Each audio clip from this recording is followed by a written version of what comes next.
ಒಂದು cinema ಅನ್ಕೊಂಡಿದ್ದಷ್ಟು collection ಆಗಿಲ್ಲ, ಯಾಕಂದ್ರೆ ನಿನ್ನ ನಂಬ್ಕೊಂಡು ಹೀರೋ ನಂಬ್ಕೊಂಡು ದುಡ್ಡು ಹಾಕಿರ್ತಾರೆ ಪ್ರೊಡ್ಯೂಸರ್ಸ್. ಸೊ ಅನ್ಕೊಂಡಷ್ಟು ಹೋಗಲ್ಲ, ಟಚ್ ಆಗದ್ ಬೇಡ. ಆತರ ಏನಾದ್ರು ಆಯ್ತು ಅಂದ್ರೆ ಪ್ರೊಡ್ಯೂಸರ್ ನೀವು ಹಣ ಕೊಡ್ತೀರಾ? ಆಗಿಲ್ವಲ್ಲ ಸರ್, ಅಕಸ್ಮಾತ್ ಆಗಿಲ್ವಲ್ಲ. ಯಾಕಂದ್ರೆ ಫಸ್ಟ್ ಫಿಗರ್ಸ್ ಇಟ್ಕೊಂಡು ಮಾತಾಡಿ. ಎಷ್ಟು ಥಿಯೇಟರ್ ಸಿನಿಮಾ ರಿಲೀಸ್ ಆಗಿದೆ? 220 ಥಿಯೇಟರ್ ಆಗಿದೆಯಾ? ಅದ್ರಲ್ಲಿ ಎಷ್ಟು 2 ಶೋದ ಲೆಕ್ಕ ಹಾಕಿ. ಎಷ್ಟು ಥಿಯೇಟರ್ ಊರಾಚೆ ಇರೋ ಥಿಯೇಟರ್ ಸೆಟಪ್ ಸಿಕ್ಕಿದೆ ನಮಗ್ ಗೊತ್ತು. ಅದ್ರ ಮೇಲೆ ಎಷ್ಟು ಸಿನಿಮಾ ರಿಲೀಸ್ ಆಗಿದೆ, ಎಷ್ಟು ರೆವಿನ್ಯೂ ಬಂದಿದೆ, ಎಷ್ಟು ನನ್ನ ಪ್ರೀವಿಯಸ್ ಸಿನಿಮಾಗಳ ಓಪನಿಂಗ್ ರೆವಿನ್ಯೂ ಇತ್ತು, ಲೆಕ್ಕ ಹಾಕಿ ಕರೆಕ್ಟ್ ಆಗಿ ನೋಡಿದೀವಲ್ಲ. ನನಗೆ ತುಂಬಾ ಆಶ್ಚರ್ಯ ಆಗಿದೆ ಅಂದ್ರೆ ಎವ್ರಿ ಸಿನಿಮಾ ಒರಿಜಿನಲ್ ಫ್ಯಾಕ್ಟ್ಸ್ ಬಿಟ್ಟು ಏನೇನೋ ಬರುತ್ತೆ ನ್ಯೂಸ್. ಅಲ್ಲ, ಅದು ಪ್ರೊಡ್ಯೂಸರ್ ಅಥವಾ ಡಿಸ್ಟ್ರಿಬ್ಯೂಟರ್ ಅವ್ರ ಜವಾಬ್ದಾರಿ ಆಗಿರುತ್ತೆ. ಒಳ್ಳೆ ಫ್ಯಾಕ್ಟ್ಸ್ ನ ಕೊಡ್ಬೇಕು ಅವರು. ಈಗ ಮಂಜಣ್ಣವ್ರನ್ನೇ ಕೇಳಿ, ಫಸ್ಟ್ ಡೇ ಕಲೆಕ್ಷನ್ ಬಿಟ್ಟು ಉಳಿದಿದ್ದವ್ರು ಏನು ಕೊಟ್ಟಿಲ್ಲ ಮಾಹಿತಿಗಳ. ಅಲ್ಲ, ಯಾವಾಗ್ಲೂ ಒಂದ್ ದಿನದ ಕೊಡ್ತಾರೆ, ಒಂದು ವಾರದ ಕೊಡ್ತಾರೆ. ಎವ್ರಿ ಡೇ ನೀವು ಅಪ್ಡೇಟ್ ನೋಡಕ್ಕಾಗಲ್ಲ ಸಿನಿಮಾ. ನಾವು ಅಕಸ್ಮಾತ್ ಕೇಳಿದ್ರು ಸಹ, ಅಂದ್ರೆ ಬಾಲಿವುಡ್ ನಲ್ಲಿ ಆಗುತ್ತೆ, ಟಾಲಿವುಡ್ ನಲ್ಲಿ ಆಗುತ್ತೆ, ಬೇರೆ ಬೇರೆ ಫಿಲ್ಮ್ ಇಂಡಸ್ಟ್ರಿ ನಲ್ಲಿ ಕೊಡ್ತಾರೆ ಮಾಹಿತಿನ. ನಮ್ಮ ಕನ್ನಡ ಫಿಲ್ಮ್ ಇಂಡಸ್ಟ್ರಿ ನಲ್ಲಿ ಇದುವರೆಗೂ ಒಬ್ರು ಒಂದು ಸಿನಿಮಾದವರು ಮಾಹಿತಿಗಳು ಕೊಡ್ತಾರೆ. ಇದೇ ಆಗ್ಬೇಕಾಗಿರೋದು. ಎವ್ರಿ ಪ್ರೆಸ್ ಮೀಟ್ ಅಲ್ಲಿ ಚರ್ಚೆಗಳು ಇದೇ ಆಗ್ಬೇಕು. ನಾನ್ ಕೇಳೋದೇನಂದ್ರೆ, ಈ ಸಮಸ್ಯೆ ಇದೆ ಕೊಡ್ರಿ, ಎಕ್ಸಾಕ್ಟ್ DCR ಪ್ರೆಸೆಂಟ್ ಮಾಡಿ, ಏನಿದೆ ನಾವು ಬರಿತೀವಿ. ಪ್ರಮೋಟ್ ಮಾಡ್ತಿಲ್ವಾ ಅಂತ ಕೇಳಿದ್ರೆ ಯಾಕೆ ಮಾಡಲ್ಲ ಅಂದ್ರೆ ನಮಗೆ ನೀವು ಯಾರು ಸರಿಯಾದ ಮಾಹಿತಿ ಕೊಡಲ್ಲ. ಈ ಚರ್ಚೆಗಳು ಮುಕ್ತವಾಗಿ ಆಗ್ಬೇಕು. ಹೇಳ್ತಾ ಇದೀನಿ ನಾನು, ಅವ್ರನ್ನೆಲ್ಲರನ್ನೂ ಕೂರಿಸ್ಕೊಂಡು ಹೇಳ್ತಾ ಇದೀನಲ್ಲ. ಒಂದ್ ನಿಮಿಷ ದಯವಿಟ್ಟು ಸರ್, ನಾನು ಹೇಳ್ದೆ ನಮ್ ವೀರ ಪಾಪ ಬುಧವಾರ ಪ್ರೆಸ್ ಬಿಟ್ಟು ಕರ್ದೆ ಸ್ವಾಮಿ, ಪಾಪ ರೆಡಿ ಇದ್ರು. ಕೆಲವರು ನನಗೆ ಫೋನ್ ಮಾಡಿ ಬೇಕು ಅಂತ ಇದು ಬೇರೆ ತರ ಹೇಳ್ಕೊಂಡು ಹೋಗ್ತಾರೆ, ನಾನು ಶುಕ್ರವಾರ ಇಡೋಣಂದೆ. ಅಷ್ಟೊಳಗೆ ಕೆಲವರು ನಾನು ಬೇಕು ಅಂತ ಟಾರ್ಗೆಟ್ ಮಾಡೋದು ತಪ್ಪೇನಿಲ್ಲ. ಗಳಿಕೆ ಬಂದಿದೆ, ಸಪೋರ್ಟ್ ಮಾಡಿದ್ದಾರೆ ತಿರ್ಗಾ. ಅದಕ್ಕೆಂದ್ರೆ ನಾವು ಒಂದೇ ಮನೆ ಇರ್ತೀವಿ, ಬೇರೆ ಬೇರೆ ಅರ್ಥ ಕಲ್ಪಿಸಲಿಲ್ಲ ನಾನು. ಆದ್ರೂ ಒಂದು ಸಿನಿಮಾ ಬಂದಾಗ ಇವತ್ತು ಈಶ್ವರ್ ಹೇಳ್ದಂಗ ಅವ್ರು ಏನ್ ಗಳಿಕೆ ಇತ್ತು ಮಾಮೂಲು ಸಿನಿಮಾಗಿಂತ ನನಗೆ 5% ಜಾಸ್ತಿನೇ ಇದೆ ಅಂತ ನನಗೆ ಅನ್ಸಿಕೆ. ಯಾಕೆಂದ್ರೆ 6 ಸಿನಿಮಾಗಳು ಇರುತ್ತೆ, ರಜೆಗಳು ಇರುತ್ತೆ, ಥಿಯೇಟರ್ಗಳು ಕಡಿಮೆ ಇದೆ, ಎಲ್ಲಾ ರೀತಿ ಓವರ್ ನೋಡಿದಾಗ ಅವ್ರು ಆ ತರ ಆದಂತ ಕಾಲದಲ್ಲಿ ನಿರ್ಮಾಪಕ ಜೊತೆಲಿ ಯಾವತ್ತೂ ಇರ್ತಾರೆ. ನನಗೆ ಅಂತಲ್ಲ, ಕನ್ನಡ ಸಿನಿಮಾದಲ್ಲಿ ಎಲ್ಲಾ ಕಲಾವಿದರು ಇರ್ತಾರೆ. ದಯವಿಟ್ಟು ಭೇದ ಭಾವ ಇಲ್ಲ, ದಯವಿಟ್ಟು ಅದನ್ನ ನೇರಳೆ ಮಾಡಿ. ಯಾರೋ ಬೇರೆ ತರಕ್ ತಗ ಹೋಗ್ತಾರ ಅಂತ ಹೇಳಿದ್ರಿ ಅಂದ್ರೆ ನೀವ್ ಯಾಕೆ ಹಂಗ ತಪ್ಪು ಗ್ರಹಿಸಿದ್ರಿ ಅಂತ ನನ್ನನ್ನ ಅಷ್ಟು ಕೇಳ್ಕೊಂಡು ತಾವ್ ಯಾವ ರೀತಿ ನೋಡಿದ್ರೆ ತಮ್ಗೆ ಗೊತ್ತಿರುತ್ತೆ ಅಂತ ಕಾಣುತ್ತೆ. ನೀವ್ ಯಾಕೆ ಹಂಗ ಭಾವಿಸ್ತೀರಿ ಅಂತ ನನ್ನ ಪ್ರಶ್ನೆ. ನನ್ನ ಬಟ್ಟೆ ಬಿಚ್ಚು ಹೊಡೆದ್ಬಿಟ್ಟು ಒಳಗೆ ಆಚೆ ಕಡೆ ಬಟ್ಟೆ ಬಿಟ್ಟು ಶರ್ಟ್ ಹಾಕ ಬಂದಿದ್ರೆ ಸುಮ್ಮನೆ ಇರ್ಬೇಕಾಗ್ತದೆ. ಹೊಡೆದಿದೆ ಸರ್, ಇದಲ್ಲ ಸರ್. ನನ್ನ ಬೆನ್ನ ಮೇಲೆ ನೋಡಿ, ಹೊಟ್ಟೆ ಮೇಲೆ ನೋಡಿಬೇಡಿ.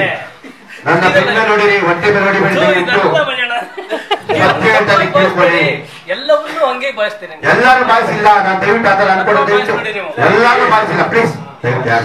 ಒಂದ್ ನಿಮಿಷ, ಅದು ಅಲ್ಲಲ್ಲೇ ತಿರುಗ್ತಾ ಇರ್ತೀವಿ. ನಾನು ಭಾವಿಸ್ತಿಲ್ಲ ಎಲ್ಲಾರು ಅಂತ ನಾನು ಕ್ಲಿಯರ್ ಮಾಡಿದೀನಿ.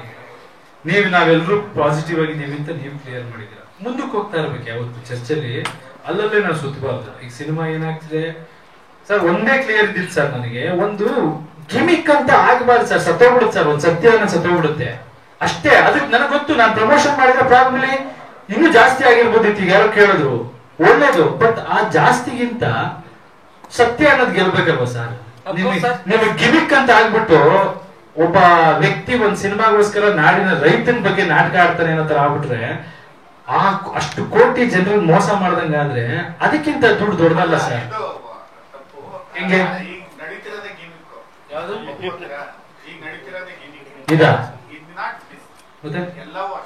ಅದನ್ನೇ ನಾನು ಕ್ವಶನ್ ಮಾಡ್ತಾ ಇರೋದು. ಎಲ್ಲ ಗಿಮಿಕ್ ನಡೀತಾ ಇದೆ, ರೈತನ ಬಳಸ್ಕೊಂಡು ಎಮೋಷನಲ್ ಆಗಿ ಟ್ರೀಟ್ ಮಾಡ್ತಿದೀವಿ ಎಲ್ರು. ನಾನ್ ಕ್ವಶನ್ ಮಾಡಿದ್ ಒಂದೇ ಸರ್, ಒಬ್ರೆಲ್ಲ ಕೂತ್ಕೊಂಡು ಅವ್ರು ಸರಿ ಇಲ್ಲ ಅಂತ ಮಾತಾಡ್ತೀವಿ, ನಾವೆಲ್ಲ ಕೂತ್ಕೊಂಡು ಇವ್ರೇನ್ ಸುಮ್ನೆ TRP ಮಾಡ್ತೀವಿ ಅಂತ ಮಾತಾಡ್ತೀವಿ. ಇನ್ನೊಬ್ರು ಯಾರು ಸರಿ ಕೂತ್ಕೊಂಡು ರಾಜಕಾರಣಿಗಳು ಬಳಸ್ಕೊತಾವ್ರೆ, ಸುಮ್ನೆ ಜನಗಳ ಕಷ್ಟ ನೋಡ್ತಾ ಇಲ್ಲ ಅಂತಾರೆ. ರಾಜಕಾರಣಿಗಳು ಜನ ಬಿಡ್ರಿ, ದುಡ್ಡು ಇಸ್ಕೊಂಡು ಓಟ್ ಹಾಕ್ತಾರೆ, ಅವ್ರಿಗೆ ನಾವ್ ತಲೆ ಕೆಡ್ಸ್ಕೊ. ಎಲ್ಲರೂ ಬೇರೆ ಬೇರೆ ದಿಕ್ಕಲ್ಲಿ ಹೋಗ್ತಾ ಇದೀವಿ ಸರ್. ನಿಜವಾಗ್ಲು ಅವ್ರ ಬಗ್ಗೆ ಕಾಳಜಿ ಇರೋದಾದ್ರೆ ಬರ್ಲಿ ಎಲ್ರು ವೇದಿಕೆ ಮೇಲೆ ಅಂತ ಸರ್. 100% ಇದೆ ಸರ್. ನಾನು ಸುಮ್ನೆ ಕೂತಿಲ್ಲ. ಅವತ್ತಾದ್ಮೇಲಿಂದ ನಾನು ಎಲ್ಲಾ ರೈತ ಪರ ಕಾಳಜಿ ಇರುವಂತ ಪ್ರತಿಯೊಬ್ಬ ವ್ಯಕ್ತಿಗಳನ್ನು ಮೀಟ್ ಮಾಡ್ತಾ ಇದ್ದೀನಿ. ರೈತ ಸಂಘದವ್ರನ್ನ ಮೀಟ್ ಮಾಡಿದೀನಿ, ಹಲವಾರು ಹೆಸರುಗಳು ಕೊಡ್ತೀನಿ. ನಾನು ಬೇಕಾದ್ರೆ ಎಲ್ರು ಮೀಟ್ ಮಾಡ್ತಿದ್ದೀನಿ. ಎಲ್ರಲ್ಲೂ ಒಂದು ಕಾಳಜಿ ಇದೆ ಸರ್. ಆದ್ರೆ ಎಲ್ರಿಗೂ ಒಂದು ಕ್ಲಾರಿಟಿ ಬರ್ಬೇಕಾಗಿದೆ ಸರ್. ನಾನು ಎಲ್ಲರನ್ನು ಮೀಟ್ ಮಾಡ್ತಾ ಇದ್ದೀನಿ, ಎಲ್ರು ಜನ್ಮನ್ ಆಗಿದ್ದಾರೆ. ಮಾಧ್ಯಮ ಹಾಳಾಗೋಗ್ಲಿ ರೈತ, ನಾವು TRP ನನ್ನ ಮಾತಿನ ತಪ್ಪು ಗ್ರಹಿಕೆ ಆಗಿದೆ ಅದಲ್ಲ.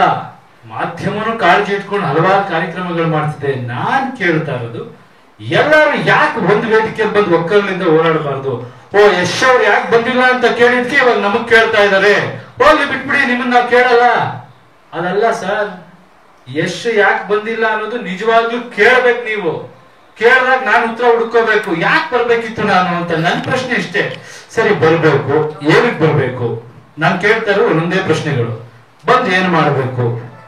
ಹೋರಾಟ ಮಾಡ್ಬೇಕು. ಸರಿ, ಏನ್ ವಿಷಯವಾಗಿ ಹೋರಾಟ ಮಾಡ್ಬೇಕು? ಪ್ರಶ್ನೆಗಳು ಹಾಕೋತಾ ಹೋದ್ರೆ ಕ್ಲಾರಿಟಿ ಅನ್ನೋದಿಲ್ಲ ಸರ್. ಗಿಮಿಕ್ ಅಂತ ಹೇಳಿದ್ರಲ್ಲ ನೀವು, ಎಲ್ಲಾರು ಗಿಮಿಕ್ ಮಾಡ್ತಿದ್ದಾರೆ ಅಂತ ಗೊತ್ತು, ಸರಿಪಡಿಸ್ಕೊಳಕ್ ಯಾರು ಮುಂದೆ ಬರಲ್ಲ? ನಿಮಗಿದೆ ಅಲ್ವಾ ಸರ್ ಒಳ್ಳೇದ್ ಮಾಡ್ಬೇಕು ಅಂತ? ಒಂದು ಕಾಲಂ ಪೂರ್ತಿ ಡೆಡಿಕೇಟ್ ಮಾಡ್ಬೋದಲ್ವಾ ಸರ್? ಎವ್ರಿ ಡೇ ಅವೇರ್ನೆಸ್ ಪ್ರೋಗ್ರಾಮ್ಗೆ ವಿತೌಟ್ ಎನಿ ಇದು ಗವರ್ಮೆಂಟ್ ಏನೇನ್ ಪ್ರೋಗ್ರಾಮ್ ಇದೆ, ಸ್ಕೀಮ್ ಇದೆ, ರೈತರಿಗೆ ತಲುಪೋದು ನಾವು ಮಾಡ್ಬೋದಲ್ವಾ ಸರ್? ನಮ್ ಸಿನಿಮಾಗಳಲ್ಲಿ ಸ್ಮೋಕಿಂಗ್ ಆಡ್ ಆಗ್ತೀವ ಸರ್? ಆ ತರ ಒಂದು ರೈತರ ಕಾಸ್ ಎಲ್ಲರೂ ಆಡ್ ಹಾಕ್ಬೋದಾ ಸರ್? ಎಲ್ಲಾ ಹತ್ರ ಫೇಸ್ಬುಕ್ ಅಕೌಂಟ್ ಇದೆ ಸರ್. ನಾವು ಶಾಪಿಂಗ್ ಹೋಗೋದು, ನಾವು ಇದಕ್ಕೆ ಹೋಗೋದು ಎಲ್ಲರೂ ನಾವು ಹಾಕ್ತಿವ ಸರ್. ಎವ್ರಿ ಡೇ ರೈತರ ಬಗ್ಗೆ ಎಲ್ಲರೂ ಹಾಕ್ಬೋದಲ್ವಾ ಸರ್? ಒಂದ್ ಕಾಸ್ ತಗೊಂಡು ಒಂದ್ 2 ತಿಂಗಳು ಇಡೀ ರಾಜ್ಯ ಬರೀ ಅದ್ರ ಕಡೆನೆ ಗಮನ ಕೊಡ್ಬೋದಲ್ವಾ ಸರ್? ಅವ್ನಿಗೊಂದು ಅವೇರ್ನೆಸ್. ನನಗೆ ಒಂದು ಅರ್ಥ ಆಗ್ತಿರೋದು ಇದೆ, ಎಲ್ಲದ್ರಲ್ಲೂ ದೊಡ್ಡ ಸಮಸ್ಯೆ ಏನ್ ಗೊತ್ತಾ? Lack of knowledge. ರೈತರಿಗಾಗ್ಬೋದು ಎಲ್ರಿಗೂ ಅದು ತಲುಪ್ತಾ ಇಲ್ಲ. ಸ್ಕೀಮ್ಗಳಿಲ್ಲ ಅಂತಲ್ಲ, ಸವಲತ್ತುಗಳಿಲ್ಲ ಅಂತಲ್ಲ, ತಲುಪ್ತಾ ಇಲ್ಲ. ತಲುಪಿಸೋ ಮಹಾನ್ ವ್ಯಕ್ತಿಗಳು ನೀವು ಸರ್. ಆ ಪವರ್ಫುಲ್ ಜಾಗದಲ್ಲಿ ಕೂತಿರೋರು ನೀವು ಸರ್. ತಲುಪಿಸಿ ಸರ್. ಇದ್ದಕ್ಕಿದ್ದ ಮಗಿದ್ ಬೆಳಗ್ಗೆ ಎದ್ದ ತಕ್ಷಣ ಟಕ್ಕಂತ ಬಂದಿಲ್ಲ ಸರ್, ಒಳಗಡೆ ಇದೆ, ಕುರಿತಾ ಇರುತ್ತೆ.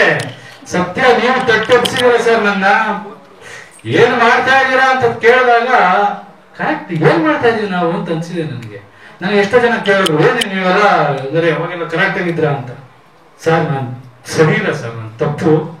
ನಾನು ಇಷ್ಟು ದಿನ ಲೈಫ್ ವೇಸ್ಟ್ ಮಾಡ್ಬಿಟ್ಟಿದೀನಿ, ಬೇಜವಾಬ್ದಾರಿಯಿಂದ ಬದುಕ್ಬಿಟ್ಟಿದೀನಿ, ಇವತ್ತಿಂದ ಸರಿಪಡಿಸ್ಕೊತೀನಿ, ಬನ್ನಿ ಅಂತ ಕರಿತಾ ಇದೀನಿ ನಾನು. ಬನ್ನಿ ಸರ್, ಎಲ್ಲರೂ ಬನ್ನಿ ಸರ್. ಏನಾಗಲ್ಲ ಸರ್, ಇದರಿಂದ ಪರ್ಸನಲ್ ಆಗಿ ತಗೋಬಿಡಿ. ಯಾವನ ಬಂದ್ಬಿಟ್ಟು ನನ್ನ ಕ್ವಶನ್ ಮಾಡ್ತಾನೆ ಅಂತ ಎಲ್ಲರೂ ಟ್ರೀಟ್ ಮಾಡ್ತಿದ್ರ, ಅದಲ್ಲ ಸರ್. ನೀವೇ ಕೇಳಿರೋ ಪ್ರಶ್ನೆಗೆ ಉತ್ತರ ಕೊಡ್ತಾ ಇದೀನಿ sir. Yes, I am ready. ಏನ್ ತರ ಮಾಡ್ಬೋದು ಮಾಡೋಣ, ಬನ್ನಿ.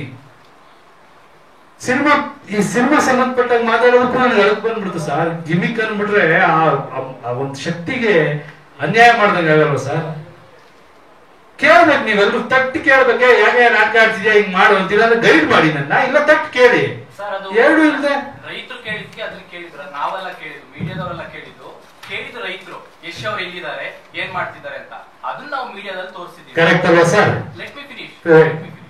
ಅದನ್ನ ನಾವು ಕೇಳಿದ್ವಿ, ಅದನ್ನ ನೀವು ಯಾಕೆ ವೈಯಕ್ತಿಕ ಗೊತ್ತಾಗ್ತೀರಾ? ಆಯ್ತು, ನೆಕ್ಸ್ಟ್ ಪ್ರೈಮ್ ಟೈಮ್ ಅಲ್ಲಿ ಕೇಳಿದ್ರಿ, ನಾವು ಅವಕಾಶ ಕೊಡ್ತೀವಿ, ಯಾಕೆ ಬರ್ತಿಲ್ಲ ನೀವು?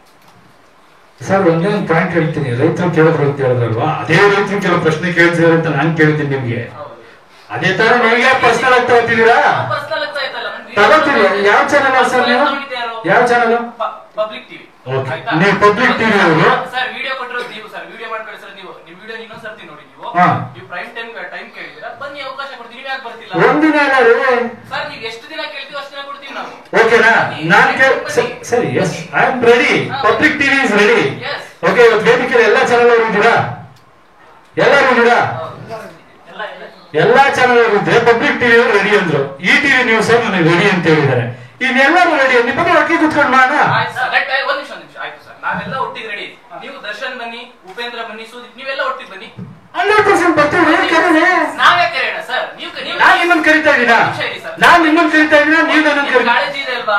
ರೈತರ ಮೇಲೆ ಕಾಳಜಿ ಇದೆ. ನಿಮಗೆ ಆಕ್ಟರ್ಸ್ ಗಳೆಲ್ಲ ಒಟ್ಟಿಗೆ ಬರ್ಬೇಕಾ, ಪ್ರೋಗ್ರಾಮ್ ಮಾಡ್ಬೇಕಾ? ನೀವು ಅಷ್ಟೇ, ನಾವೆಲ್ಲ ಒಟ್ಟಿಗೆ ಸೇರ್ಬೇಕಾ? ಎಲ್ಲ ಒಟ್ಟಿಗೆ ಸೇರ್ಬೇಕು. ನಮಗೂ ಒಟ್ಟಿಗೆ ಸೇರ್ಬೇಕು. ಕರೀರಿ ನೀವು. ಒಳ್ಳೆ ಕಥೆ ಆಯ್ತಲ್ರಿ. ನಾನು ಈ ವೇದಿಕೆಯಲ್ಲೇ ಕರಿತೀನಿ. ಒಂದ್ ನಿಮಿಷ, ಈ ವೇದಿಕೆ ಒಟ್ಟಿಗೆ ಬನ್ನಿ ಅಂತ ಕರೆಯೋರಾದ್ರೆ ಈ ವೇದಿಕೆಯಲ್ಲೇ ಕರಿತೀನಿ. ಕೇಳಿ ಸರ್, ಕರಿತೀನಿ, ಕೇಳ್ರಿ. ನಾನ್ ಕರಿತಾ ಇದ್ದೀನಿ. ನಾವು ಕರಿತೀವಿ, ಕೇಳಿ ಸರ್, ನಾವು ಕರಿತೀವಿ. ನೀವು ಮಾಧ್ಯಮದವರೆಲ್ಲ ಒಟ್ಟಾಗಿ ಬನ್ನಿ ಅನ್ನೋದಾದ್ರೆ ನಮ್ಮ ಕಾಳಜಿ, ಮಾಧ್ಯಮದವ್ರು ಒಟ್ಟಿಗಿದ್ದೀವಿ, ಅದನ್ನ ನಮ್ಮ ಕಾಳಜಿ ನಮ್ಗೆ ಗೊತ್ತು.